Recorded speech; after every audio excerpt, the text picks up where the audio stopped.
Everybody. आज हम fundamental chemistry का एक और मज़ेदार सा टॉपिक डिस्कस करने वाले हैं। तो बच्चों, हम आप सबको पता है कि जो सब्सटेंस है किससे मिलके बनता है? जल्दी से बताइए।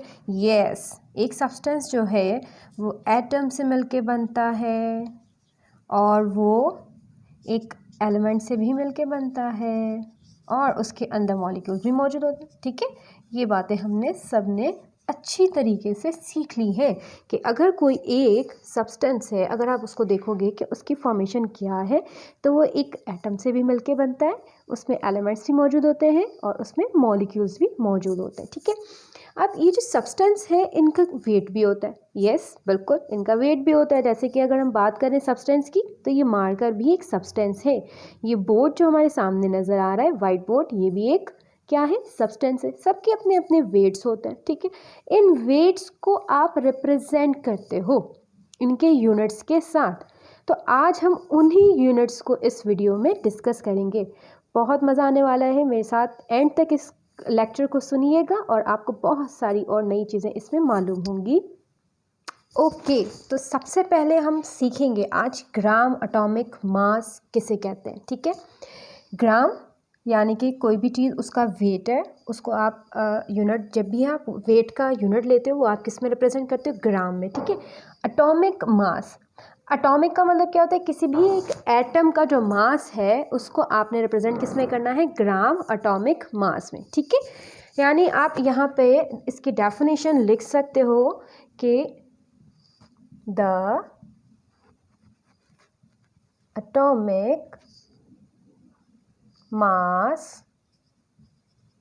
of an atom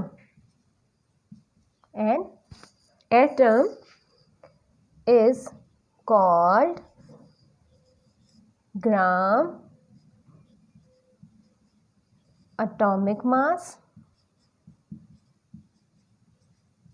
और इसके अलावा भी आप इसको कह सकते हो ग्राम एटम, ग्राम एटम। ठीक है, यानी आप किसी भी एक एटम का अगर आप मास जो है वो रिप्रेजेंट करना चाहते हैं तो वो क्या कहलाएगा? आपका atomic mass, gram atomic mass, या आप उसको कह सकते हो ग्राम एटम को। अगर हम यहाँ पे एक एग्जांपल लें, कुछ इसके एग्जांपल लेते हैं हम। फॉर सपोज हमारे पास है 1 gram of hydrogen atom. Hydrogen atom के 1 ग्राम में उसका वेट कितना है? तो कितना होता है इसका वेट? 1। और यही 1 ग्राम ऑफ हाइड्रोजन एटम जो है 1 मोल के बराबर है, is equal to 1 mole of hydrogen, 1 mole of hydrogen. इसी तरह हम इसके एक और एग्जांपल लेते हैं। 1 gram of oxygen atom, 1 gram oxygen atom, उसका वेट कितना होगा? ऑक्सीजन का वेट कितना होता है? जल्दी से बताइए। 16।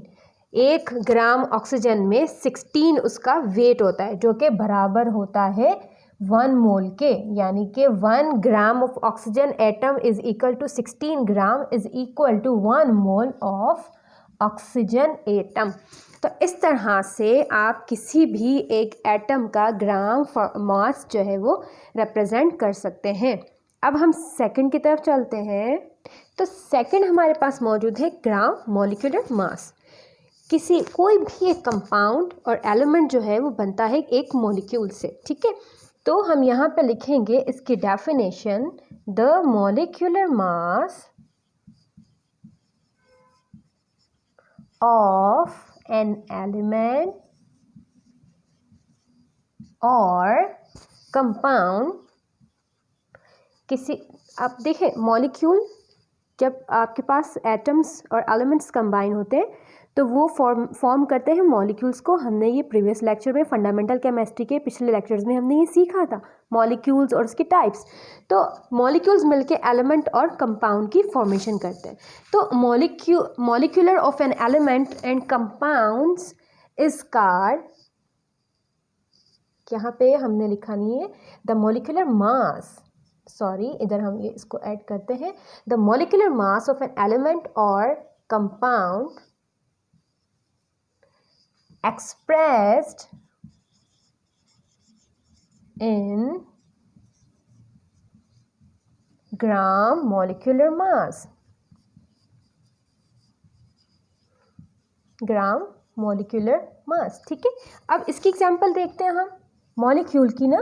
तो 1 ग्राम ऑफ हाइड्रोजन मॉलिक्यूल। अब देखिए, पहले हमने देखा था सिर्फ एक हाइड्रोजन एटम था तो हमने उसको सिंगल लिखा था एटॉमिक फॉर्म में। अब यहाँ पे मैंने लिखा है H2। H2 का मतलब है H और H, यानी कि 1 atom combine with another atom and they make a molecule. और किस तरह का मॉलिक्यूल बना रहे हैं वो आइसो, मीन सेम टाइप के इसमें एटम्स मौजूद हैं जो कि फॉर्म एक बॉन्ड क्रिएट कर रहे हैं अपने दरमियान में और एक मॉलिक्यूल की फॉर्मेशन हो रही है। तो 1 ग्राम ऑफ हाइड्रोजन मॉलिक्यूल, उसमें कितने उसका वेट होगा 2। 1 अगर एक एटम है तो उसका वेट है 1, लेकिन यहाँ पे वो मॉलिक्यूल बन गया है, 2 आपस में एटम्स कंबाइन हो गए तो उनका वेट कितना है 2। 1 gram of hydrogen molecule, the weight is 2 and is equal to 1 mole of hydrogen molecule, जो कि बराबर है हाइड्रोजन मॉलिक्यूल के 1 मोल के। इसी तरह हम एक और मॉलिक्यूल लेते हैं 1 ग्राम ऑफ वाटर मॉलिक्यूल। अगर हम 1 ग्राम वाटर मॉलिक्यूल की बात करते हैं तो 1 gram of water molecule is equal to 18 gram, means एक जो ग्राम है वाटर मॉलिक्यूल का, उसमें उसका वेट कितना होता है 18, जो कि बराबर है 1 मोल के, जो कि बराबर है 1 मोल के। तो इस तरह से आप ग्राम मॉलिक्यूलर मास को रिप्रेजेंट करते हैं।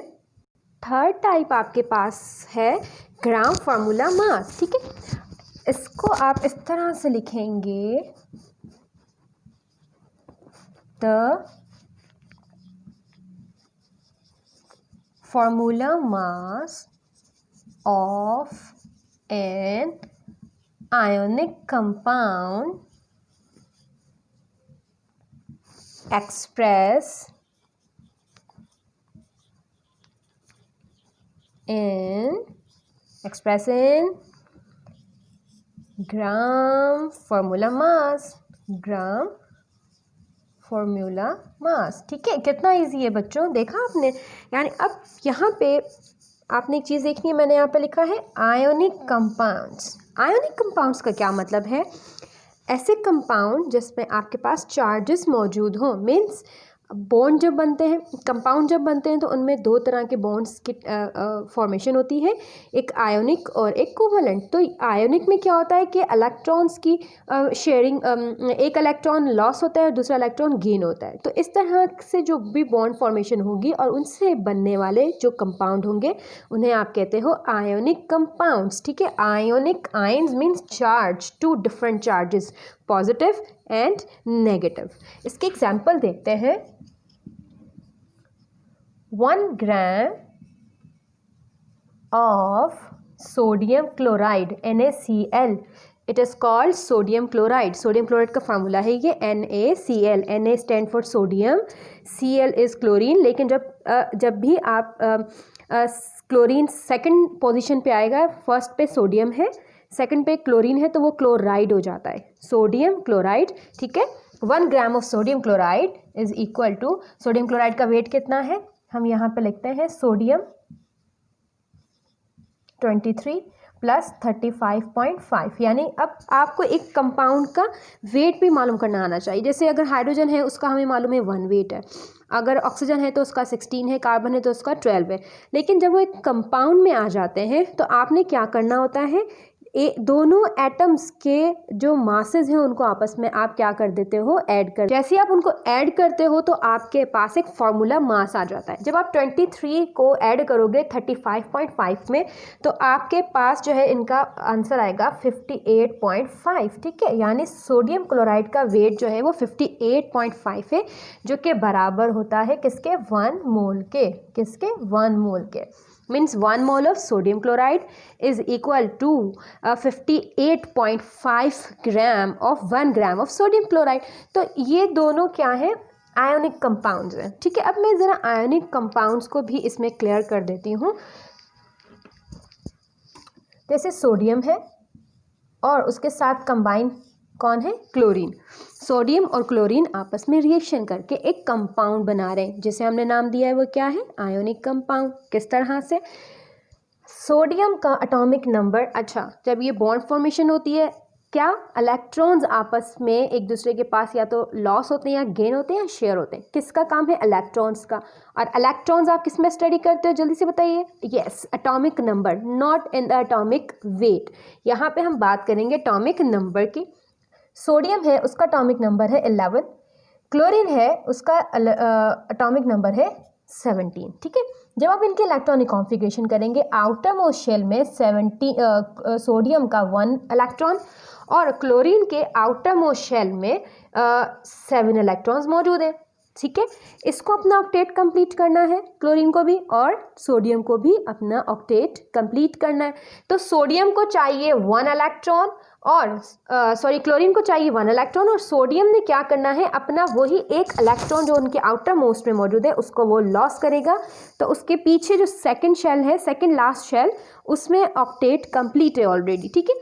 इसने क्या करना है, इस इलेक्ट्रॉन को लॉस करना है, क्लोरीन को एक इलेक्ट्रॉन चाहिए, गेन करना है उसे, ताकि वो अपने ऑक्टेट को कंप्लीट कर ले। तो ये सोडियम और क्लोरीन जब रिएक्शन करते हैं तो सोडियम अपना ये आउटर मोस्ट इलेक्ट्रॉन जो है वो क्लोरीन को दे देता है, लॉस कर देता है, ठीक है। और क्लोरीन वही सोडियम का इलेक्ट्रॉन गेन करता है। लॉस और गेन से दोनों में एक आयंस क्रिएट होते हैं, एक चार्ज बनती है। सोडियम ने चूंकि एक इलेक्ट्रॉन को लॉस किया है तो उस पर पॉजिटिव साइन आएगी, क्लोरीन ने एक इलेक्ट्रॉन सोडियम का गेन किया है तो उसके ऊपर क्या आएगी, साइन माइनस। तो इस तरह से आपके आयोनिक कंपाउंड की फॉर्मेशन होती है। उम्मीद है कि आपको ये वीडियो पसंद आई होगी। अगर पसंद आई है तो इसको लाइक ज़रूर कीजिएगा। अपना बहुत सारा ख्याल रखिएगा। Bye bye.